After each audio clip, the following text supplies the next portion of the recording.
Los 5 escándalos de corrupción de mayor costo en Colombia. Número 5. Agroingreso Seguro. Uno de los programas bandera del gobierno del expresidente Álvaro Uribe es el caso de corrupción más grave de la historia del agro colombiano. Ante el juzgado 33 penal con funciones de control de garantías, el fiscal Moreno señaló que Agroingreso Seguro no cumplió con el objetivo de apoyar a las pequeñas productoras agrícolas y que los requisitos exigidos solo los podían llenar los grandes agricultores. El exministro de Agricultura, Andrés Felipe Arias, más conocido como Uribito, condenado a 17 años de prisión por los delitos de celebración de contratos sin cumplimiento de requisitos legales esenciales y peculado por apropiaciones en favor de terceros. En el marco del proceso que cursa en su contra por irregularidades que se destacaron en la asignación de recursos públicos del programa Agroingreso Seguro. Exfuncionarios del Ministro de Agricultura vinculados al escándalo por la entrega irregular de subsidios por 288.837 millones de pesos que, como lo denunció en su momento la revista Cambio, beneficiaron a empresarios y a reconocidas familias. La Fiscalía General de la Nación aseguró que los contratos celebrados entre 2007 y 2009 por un monto total de 288.000 millones entre el Ministerio de Agricultura y el Instituto Internacional de Cooperación Agrícola fueron solo una fachada, pues los recursos públicos que se debían destinar a la asistencia técnica y científica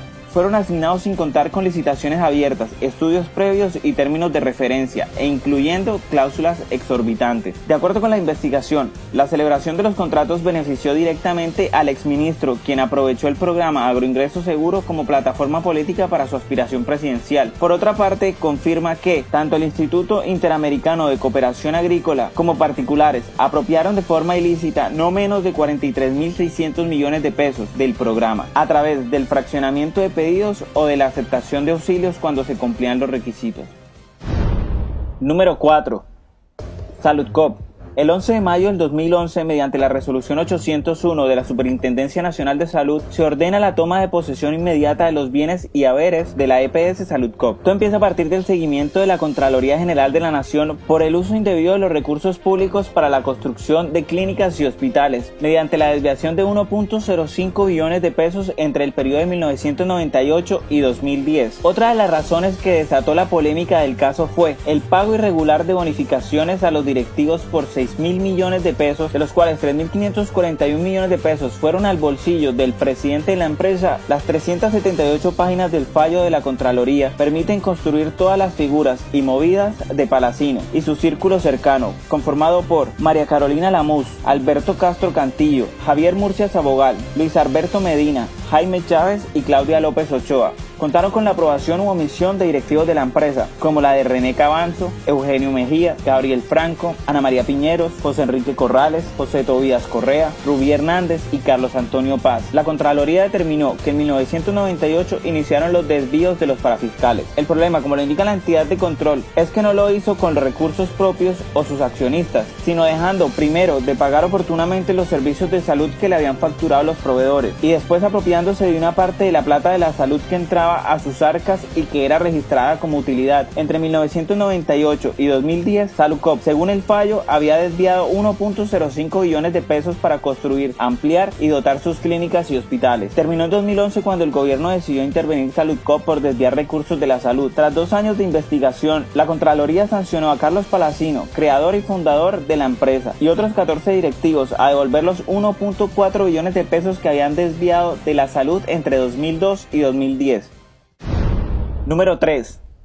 El carrusel de la contratación es un caso de corrupción política desarrollado en la ciudad de Bogotá y que se da durante la administración del exalcalde Samuel Moreno Rojas en el 2010. La polémica estalló el 25 de junio del mismo año, cuando salieron a la luz las pruebas que evidenciaban las negociaciones de multimillonarias comisiones por parte de Germán Olano, excongresista de la República, al empresario Miguel Nule Vililla, cuya empresa, que llevaba su apellido, manejaba gran parte de los contratos de distintas obras públicas que se desarrollaban en la capital colombiana. colombiana. La principal obra que se vio directamente afectada por dichas negociaciones irregulares fue la construcción de la tercera fase del sistema de transporte público Transmilenio, la cual presentó más de 3 años de retraso. El 70% de la construcción de la tercera fase del sistema Transmilenio se adjudicó al Grupo Nule, un conglomerado de empresas encabezado por Guido Nule Marino y sus primos Manuel y Miguel Nule Vililla. Sin embargo, a finales del 2009, dicho grupo presentó graves problemas financieros, algunos de ellos originados por malos manejos administrativos. Como resultado, la primera evidencia de dichas dificultades se ve reflejada en el retraso de las obras que están ya a cargo de ya el nombrado grupo. En el tiempo inmediatamente posterior, distintas instituciones jurisdiccionales iniciaron investigaciones que se acercaron a tal punto que varios políticos, empresarios,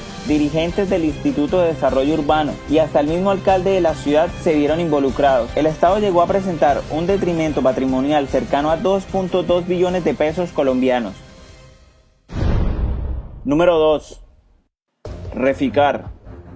El escándalo de Reficar del año 2016 es un caso de corrupción en la ciudad de Cartagena, que se empieza a gestar en el año 2007, durante la construcción de la refinería de Cartagena. La polémica estalló en enero del año 2016, luego de la publicación de un reporte de la Contraloría General de la República de Colombia, el cual detalla la extensión del detrimento. Según el reporte, las pérdidas por corrupción ascenderían a más de 4.000 millones de dólares. Se estima que en este escándalo están involucrados funcionarios del gobierno de Álvaro Uribe y Juan Manuel Santos, así como la constructora suiza Glencore y la estadounidense CBI. En el año 2007, el proyecto de Reficar fue entregado a Glencore, a pesar de que la empresa nunca había construido una refinería. Glencore fracasaría en la construcción de la refinería en el año 2009 y el gobierno nacional decide recibir el proyecto y asegurarlo a la empresa estadounidense CBI. Aunque el objetivo de involucrar a CBI era recuperar recursos y tiempo perdido por Glencore, se descubrieron millonarios sobrecostos injustificados por parte de CBI. Asimismo, como en casos anteriores, existiría un carrusel de proveedores privados, incluidos 9 proveedores recomendados por CBI. Estos proveedores privados recibieron adiciones presupuestales injustificadas de más del 69% de los valores iniciales contratados, resultando en detrimento patrimonial de más de 820.000 millones de pesos. Por sí misma, la porción del escándalo asociada a los proveedores privados se acerca al detrimento monumental del carrusel de la contratación de aproximadamente 2.2 billones de pesos. CBI parte sin rendir cuentas ante la Contraloría General de la República. Esto genera un desfalco de más de 8.5 billones de pesos colombianos. Número 1. Carbocol. Colombia vendió su productora estatal de carbón, Carbocol, por 384 millones de dólares a un consorcio compuesto por 3 compañías extranjeras, el grupo minero británico Billington, Anglo American y el suizo Glencore. La venta de Carbocol representa la primera de las privatizaciones que logra el gobierno del presidente Andrés Pastrana, bajo un acuerdo firmado en diciembre de 1999 con el Fondo Monetario Internacional. El acuerdo está atado a un crédito de 2.700 millones de dólares. En noviembre del año 2000 se vendió la participación de Colombia, que representa el 50% de la explotación de la mina del Cerrejón, por 383 millones de dólares. El avalúo, según la metodología adoptada por la banca de inversión que hizo el cálculo, debería dar la suma de 540 millones de dólares, pero con un cambio en las variables de la fecha. El 8 de noviembre de 1999 presentaron la suma de 435 millones. Básicamente, en el avalúo se debe incluir un descuento por el riesgo político, cuya metodología de cálculo está estandarizada. La usada por los evaluadores no coincide con la certificada por el Banco de la República. El contrato de venta incluía una cláusula según la cual el otro socio en el 50%, Intercor, la filial de la Exxon, solo podía vender por un mínimo de 702 millones de dólares, una diferencia de 319 millones de dólares con Colombia. Intercol, al transcurrir aproximadamente año y medio después de la venta de Colombia, vende su parte al mismo comprador, pero por 1.117 millones de dólares. Y después, en el año 2006,